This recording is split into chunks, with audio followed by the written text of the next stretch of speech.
Abanyamurenge hirya no hino ku isi mu gihe bakomeje ibijyanye no kwigaragambya, mo biraterwa nuko bari gukorerwa ubugome cyangwa se jenoside, niko abanyamurenge bari kuvuga. Mu byumweru byinshi bishize abaturage b'Abasivile mu Burasirazuba bwa Repubulika Iharanira Demokarasi ya Kongo, cyane cyane aba Minembwe na Masisi n'inkengero zabyo, bari kugabwaho ibitero bifatwa nk'ihohoterwa rikomeye.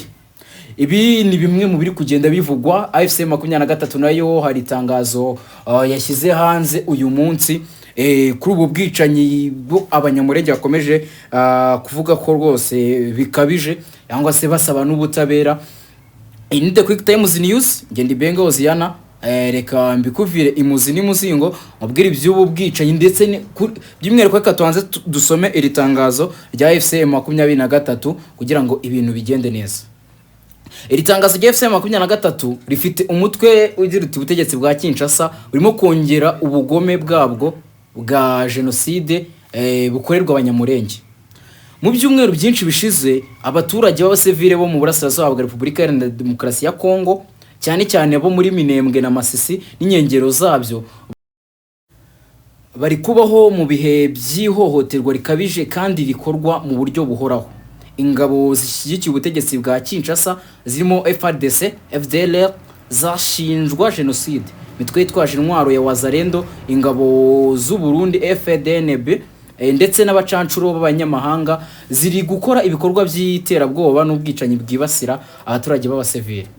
Ibikorwa bikomeye cyane bikomeje guteza icyunamo mu baturage ba Minembwe na Masisi.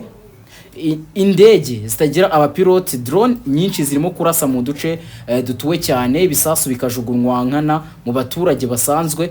Abantu benshi batagira icyo bazira barimo abagore bakomeje gutakaza ubuzima, abandi benshi bagakomereka bikomeye. Ibi ni ibikorwa bibi cyane binyuranyije n'amategeko mpuzamahanga agenga uburenganzira bw'ikiremwa muntu. Mu gihe cy'intambara kandi bigaragara nk'ibyaha by'iterabwoba bikorwa n'ubutegetsi bwa Kinshasa. Nkaho ibyo bidahagije, ibi bitero biri no kwibasira amatungo, ibigo nderabuzima, amasoko n'amashuri, aho ibisasu byinshi bisenya kandi bigatwika buri munsi. Muri ibi bihe by'itotezwa rikorwa ku buryo bugambiriwe n'ubutegetsi bwa Kinshasa, abagore b'abanyamurenge barashimutwa buri munsi n'imitwe ya FDLR, Wazalendo n'ingabo z'u Burundi. Bikaba ibikoresho by'ubwicanyi ubutegetsi bwa Chilombo bukoresha mu kwica abaturage. Ubutegetsi bwa Kinshasa bukomeje kugaragaza ingamba zishingiye ku ihohoterwa, ubwicanyi, gutera ubwoba, guheza bamwe, kubashyira mu kato no kudahana abakoze ibyaha.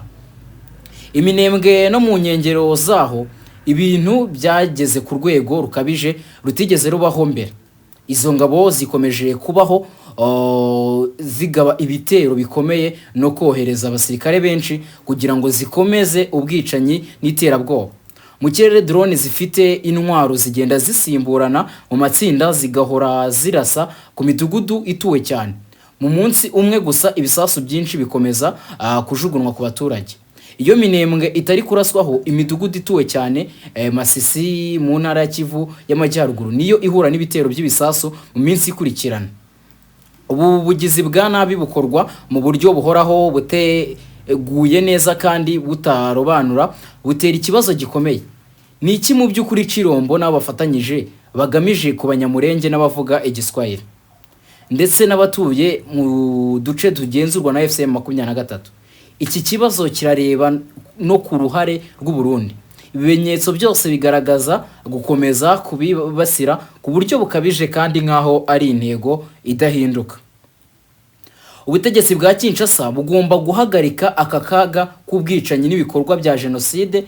Nta ntambara ishobora gutsindwa hifashishijwe amaraso y'abatagira uruhare cyangwa iterabwoba rikorerwa Abasivile. Nta n'ikorwa ry'itangazamakuru, nta bukangurambaga bwo kubeshya mu rwego mpuzamahanga cyangwa guhindura ibitekerezo by'abantu bishobora guhisha ukuri cyangwa guhindura amateka.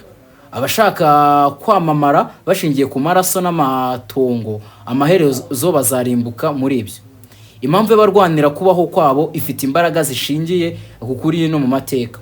uburyo nta bisasu bishobora kuyisenya, kandi kubabyemera ubutabera bw'Imana burahari kandi buhora bugera ku bakora ibibi.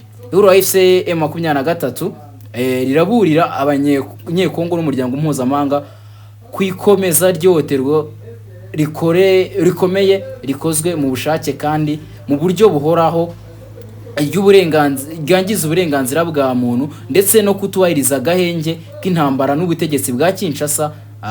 Ibimenyetso birahari kandi byanditse neza. Ubutegetsi bwa Kinshasa ntibugishobora guhisha ibi byaha cyangwa kubuza ko bigaragazwa. AFC M23 iramagana byimazeyo ibikorwa by'iterabwoba n'ibindi bisa na genocide.